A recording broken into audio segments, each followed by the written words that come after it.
and still ahead. The love and power of friendship, even thousands of miles away.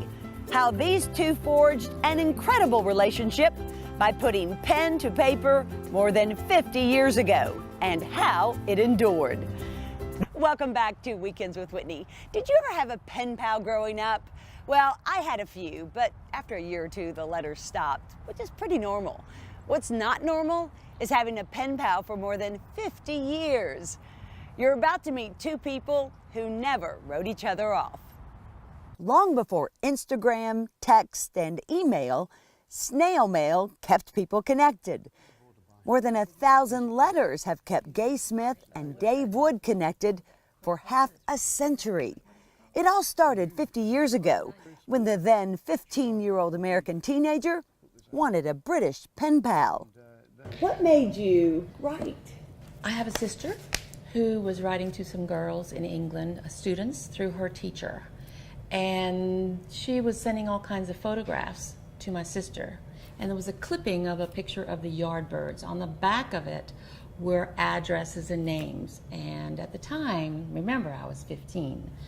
I was president of Sonny and Cher's fan club. So I wanted to become an international fan club president. So I took the picture and I wrote to the guys on the back. In September '65. And you get the letter and think what? To be honest, it really wasn't a big deal because at that time I had correspondence in America, in Argentina, Canada, Japan, all over the world. So it was no great big deal. I might hear from her a couple of times and then forget it. Fall off by the wayside. And 50 years later, she is the only person from that era that I'm still in contact with. All the others have gone over the years. Yeah, lost interest. Gay is the last survivor, the only survivor. Yeah.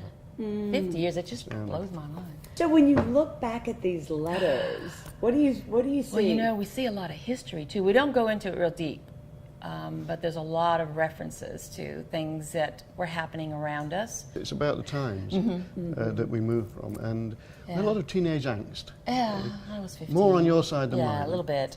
Which, That's a girl for you. Yeah, Yes, it there you is. go.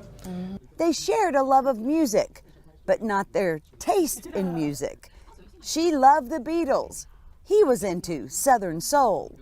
And I said, you know, I listened to Solomon Burke and Booker T and the MGs and Wilson Pickett blues fan. and a lot of blues. And she thought I was making these names up. I'm gonna wait till the midnight hour. That's when my love comes tumbling down. Somebody to love, somebody to love, somebody to kiss, somebody to miss. She really thought I was making all these names up, which is odd. And she was talking to me about the Beatles. It is fascinating how popular the blues was in Yeah. Europe. It would have to go to Europe and then come back. That's right, that's right. It really began in the early 60s, around the time. Because the Rolling Stones took their name from a Muddy Waters Blues, Rolling Stone. And so it was immensely popular in Britain. These are the actual original letters on which this That's is only based. up to 1960, 72, I think, 1972. Back in the age of a typewriter.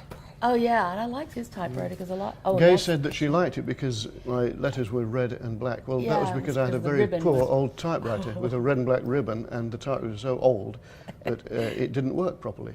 So we got letters that were half black and half red, and I think Gay thought that it was deliberate. Probably. I guess maybe I did.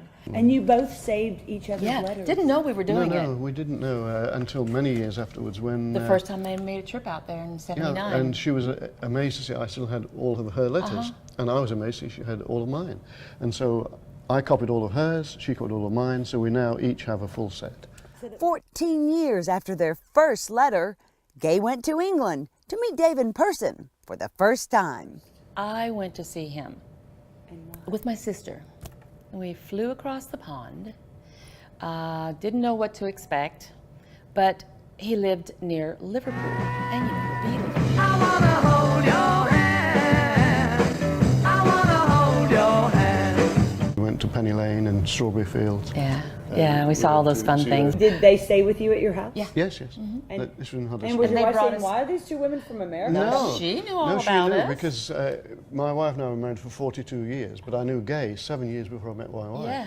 She was already a fixture in my life by the time I met my wife, Anita. So she knew all about me. Were you both a little nervous to meet each other for the first time? I don't think so. I think I was a bit nervous Were you? when you came over to England, but only because it was such short notice. We managed, we did some Yeah, we had things. a lot of fun. Next time we met wasn't until '95 when I came over here for our 30th, so- 16 years later. Had you both changed? He'd never been here before. Well, Never been to the States. I don't think well, I think we had changed, but obviously other people see the change more than you see it yourself. I don't think I changed all that much. No, he hasn't changed. I mean, in a long it's time. incredible that we've been writing 50 years, which is odd because Gay, as you can see, is still only 25. Yes. And I'm approaching 70. I don't quite know how that works. But it's something to do with the air in Baton Rouge, I would imagine. He ends up going down to New Orleans, which is something that he never thought he would ever be doing. As someone said before I came over this time, I mean, it's one of my spiritual homes because of the music. Yeah, I was right. listening to New Orleans music back Yeah, then. yeah. Astonishing. What have you learned about friendship through Gay? Live and let live. And learn to live with each other's Yeah. imperfection. Their spouses both died a few years ago, so I had to ask. Now that you're both single, no romance? No, I think not our really. friendship is far too entrenched after 50 years. You know. I think we're too good of friends. Yeah. You know how that works. Well, I don't think he would change. He would No. probably screw things up to change. But You'd probably lose we a shall- friend down the road. that is true. Do you have a favorite letter, or is that too hard of a question? That's kind of too hard. I think it's the first ones Yeah, that it were would have just to so be the funny. first one. First couple of years where it was all light and fluffy and fun. Do you Pretty wait funny. anxiously by the mailbox? Yes, I did. Yes, I would. That's something that's been lost, I think. That, Yeah, I know. In Now those that we days, just it do was the, a bit of an event to receive a letter. Yes. Now, of course, we communicate via computer and it's instant, which is great. Yeah. But it doesn't have that sense of something special Yes. when it drops Yeah. in the mailbox. Their letters may not feel as special via iCloud instead of airmail, but their friendship is stamped first class.